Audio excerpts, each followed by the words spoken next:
So in this video, we are going to be making this section mobile responsive. This three column section, we are going to be making it mobile responsive.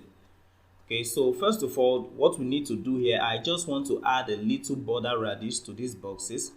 I want to add border radius to these three boxes to curve the edges. Okay, so let's just do that quickly. Inside your div.box, the class, just add a border radius of 7 pixels. Now that's okay, border radius of 7 pixels. This is because we want to curve the edges of those boxes. So let's refresh this and see how it looks. Refresh. Now you can see the edges of our boxes, they are now curved, okay, and this is what we want.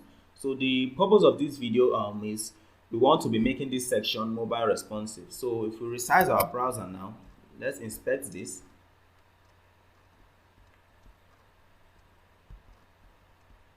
See, this is our web page now. So if we resize it down, let me bring this here so you can see this.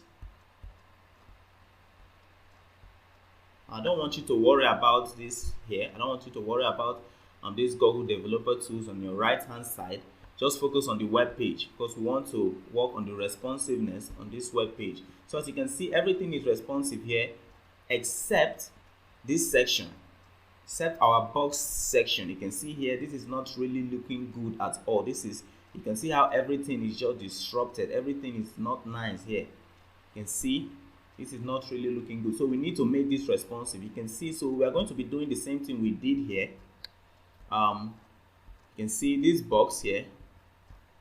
You can see we gave this this first side and we gave it a width of 100% in the mobile view, and we also gave the image a width of 100% in the mobile view.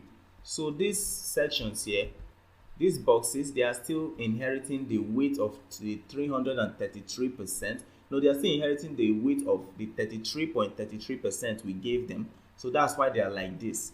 So what we need to do here is we need to give them a width of 100%. Yeah, we need to give each boxes a width of 100% so they can fit the screen on a mobile view. Okay, so that's what we are going to be doing here. So let's go to our media query at a max width of 780 pixel. We are going to add it here. So we can just come over here inside this column 6. We just specify a comma, then you hit enter, and then you add the class. And remember, the class is column 4. Now by adding this comma, you are simply saying column 6 and column 4. Now we are giving the column 6 and column 4 a width of 100% and a margin of 0. The margin of 0, this is because we don't want the browser adding any margin for us, so it's just a good practice. So by using this comma here, by specifying this comma here, you are simply saying column 6 and column 4 add a width of 100% and a margin of 0. So let's refresh this now and see how it looks. If we refresh now, did you see that? Did you see the change? You can see now our boxes now, they are now taking a max width of 100% for the mobile view. You can see how nice this is looking. They are now having a max width of 100%, same as our image here and our form group. You can see everything is looking nice here. They are now responsive. So the only thing we need to do here now is we need to reduce the padding. As you can see, they are still inheriting the padding from the desktop styling. So we need to reduce the padding on our mobile view. Okay, so if we go back here, you can see, let's go up here. They are still inheriting this padding, the padding we gave for our desktop view. So this is the styling for the desktop view, and they are still inheriting it. So we need to overwrite it inside of our media query. So we are just going to give it a padding of 5 pixels all around. So what we just do here, we just come here, down here, we call the class div.box, and then we'll say padding padding of 5 pixels. Okay, that's good. So we are giving the boxes now padding of 5 pixels. Now this 5 pixel will affect all around the box. So if we refresh this now you can see this is looking good. At least you can see now the text, they are now close to the border of our box. You can see this is looking nice here. We have reduced the padding for our box. Everything is looking good here. The only thing we need to do now, so far everything is looking good. You can see how responsive this is. So everything is looking good. What we need to do here is we need to reduce our header. You can see we need to reduce this header. So if we go over to our custom styles here,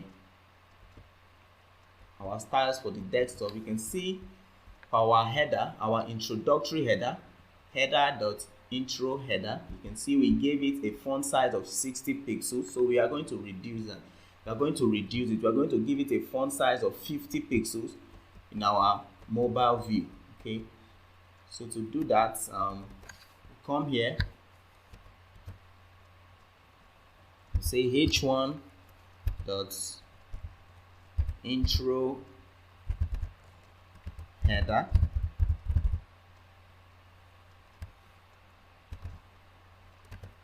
say font size, and we'll reduce it to 50 pixels. 50 pixels is okay. So if you refresh this now,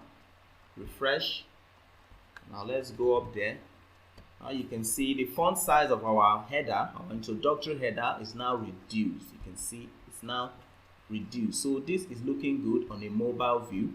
Yeah, we have successfully made our section, our box section, responsive. Everything here is looking good. So in the next video, we are going to be adding a button underneath this section, underneath our box section. So we are going to be adding a huge button underneath the section.